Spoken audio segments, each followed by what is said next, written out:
intensity is international.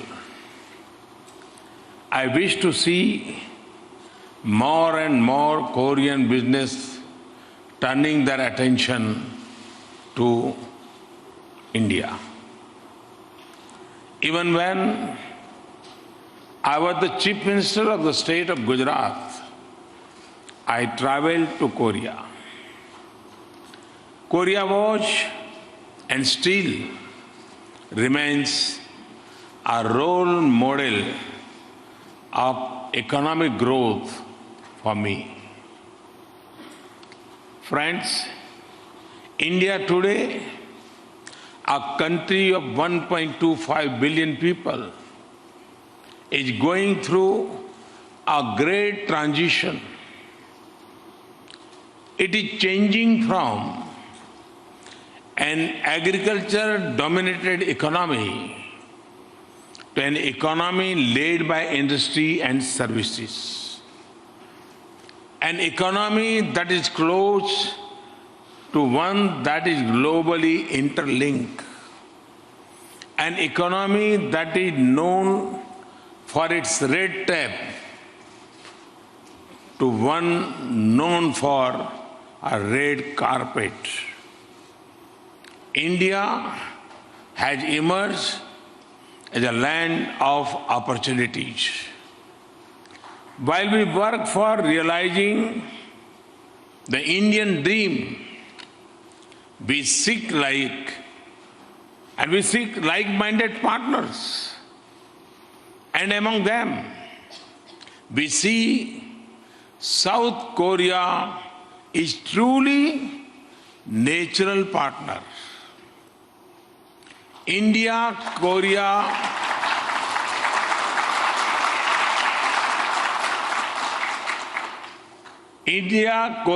business relations have come a long way in past decade, and especially closer in the last few years. India is among top 10 trade partners of Korea, and India is the 6th largest export destination for Korean goods. Our trade volume has reached $21.5 billion for the calendar year 2018.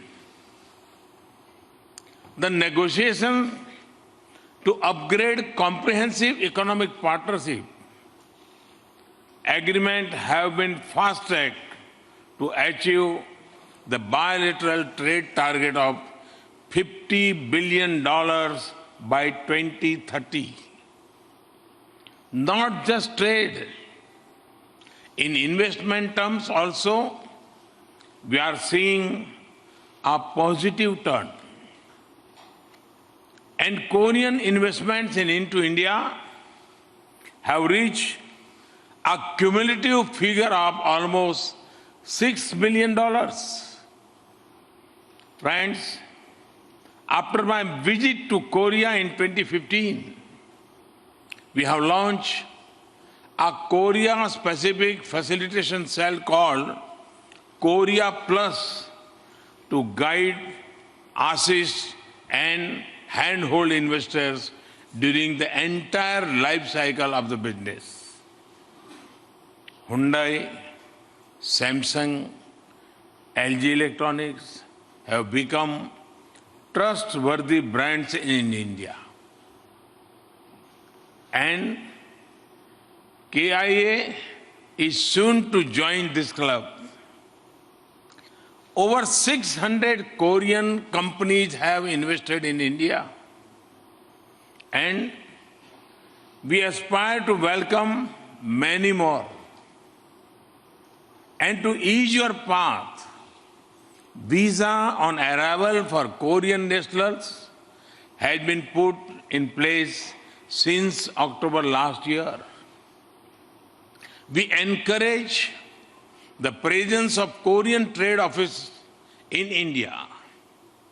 And I'm glad that we recently had the 6th office of Kotra opened in Ahmedabad, and that is my hometown.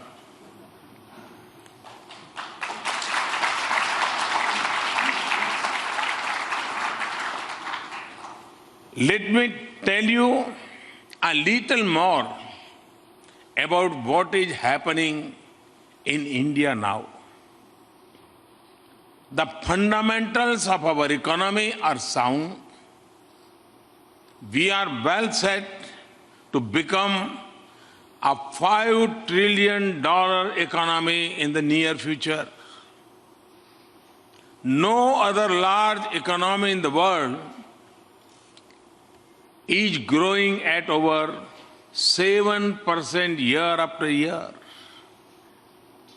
Hard policy decisions, such as the introduction of goods and service tax, have been taken.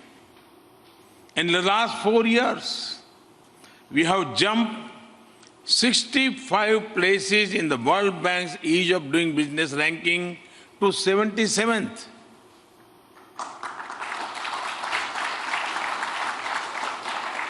And we are determined to move into the top 50 next year. We are one of the most open countries for foreign direct investment today. More than 90% of our sectors are now on automatic route for approval. As a result of this and the confidence in India, we have received FDI worth over $250 billion over the past 4 years.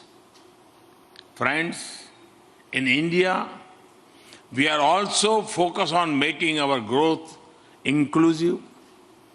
It is for this reason that we have taken strong initiatives for financial inclusion. In the course of the past 3 years, we have opened over 300 million bank accounts for those who never had a bank account. Now, 99% of Indian households have a bank account, and more than $12 billion have been deposited in these accounts. They now have access to affordable pensions and insurance. Under the Mudra scheme, we have extended microcredit worth more than $90 billion to 128 million persons over the past 3 years. 74% of these loans have gone to women. We have leveraged the power of a biometric identity system, bank accounts, and mobile phones to deliver subsidies and services to the previously unbanked. Government benefits worth more than $50 billion are now transferred directly to the beneficiaries, thus removing leakage. We have taken huge strides in rural electrification. India is now recognized by the International Energy Agency as one of the greatest success stories in bringing about rural access to energy in 2018. In renewable energy, we have become the 6th largest producer in the world.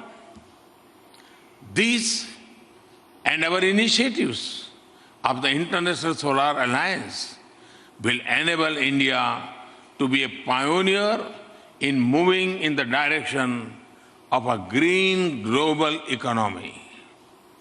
That is our commitment to a green and sustainable future.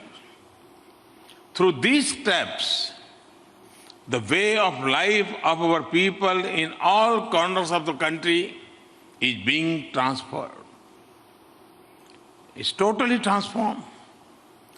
This in turn is transforming governance and public service.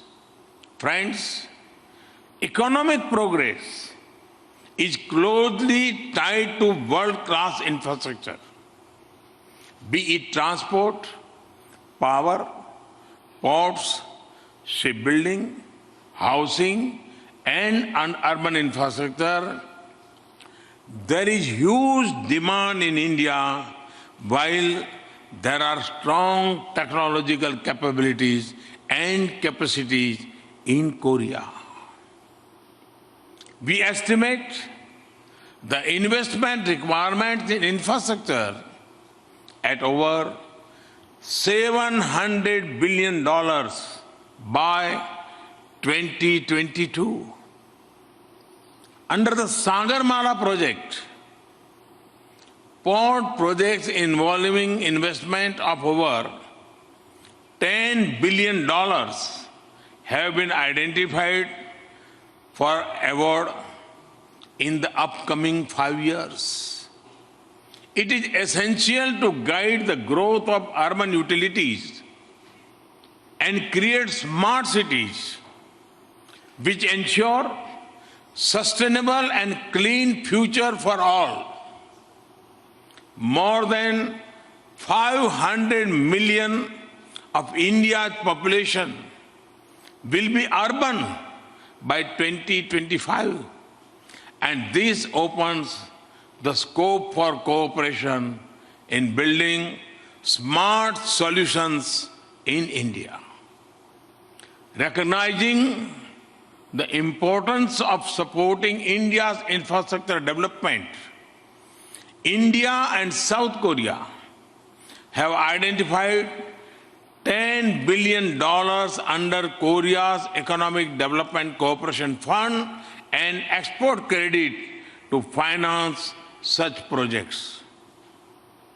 While aiming for fast economic growth, India is also rooted in the principles of ensuring sustainable economic growth.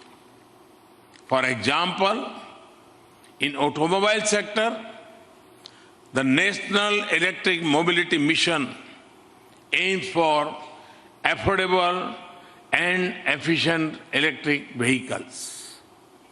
South Korea, being a leading manufacturer of electric vehicles, has a huge opportunity in this sector in India. Friends, research and innovation would be the driving force in the fourth industrial revolution era. And we do understand that the role of government is to provide the support system. In this regard, we have introduced flagship programs, Startup India, with $1.4 billion fund for 4 years to create a startup ecosystem in India. Under the able leadership of President Moon, South Korea has also unveiled a program to spend $9.4 billion by 2020 in a bid to increase capital supply for startups and venture-friendly environment.